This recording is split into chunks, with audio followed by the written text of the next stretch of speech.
দিল্লির দ্বিতীয় সিটি তৈরি করেন আলাউদ্দিন খিলজি। সেই সিটিকে বলে সিরি, SIRI। আমরা যে আজকের দিনে অ্যাপেলের একটা অ্যাপ্লিকেশন পাই সিরি, সেই সেই নামেই হয়েছিল এই শহর। আলাউদ্দিন খিলজি এটা 1303 খ্রিস্টাব্দে তৈরি করেন। মূলত যে মঙ্গলরা ভারতবর্ষে অ্যাটাক করতো বারবার, তাদেরকে প্রতিহত করার জন্যই তিনি এই দুর্গ তৈরি করেছিলেন বা এই দুর্গ নগরী তৈরি করেছিলেন।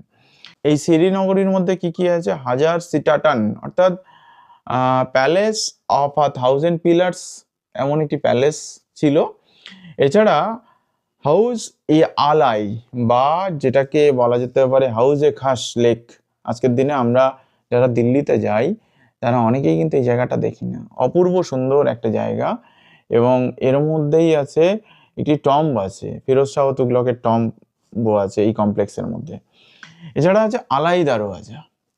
সিরি ফোর্ট বা সিরির যে ভগ্নস্তূপ জঙ্গলের মধ্যে খানিকটা পড়ে আছে, মানে আমরা যারা একটু চাই বার করতে বা একটু এগুলো দেখতে ভালোবাসি তারা অবশ্যই যেতে পারি, তবে সাবধান, মানে এইসব জায়গায় যেতে গেলে একটু ঠিকঠাক সতর্কভাবে যেতে হবে। যখন তৈমুর লং 1398 খ্রিস্টাব্দে ভারত আক্রমণ করেন তখন কিন্তু এই সিরি ফোর্টের ওপরে অ্যাটাক করেন এবং এখান থেকে অনেক কিছু নিয়ে চলে যান। ইনফ্যাক্ট শেরশাহ সুরিও পরবর্তীকালে এখান থেকে অনেক কিছু নিয়ে গিয়ে পুরানা কিলা তৈরি করেন।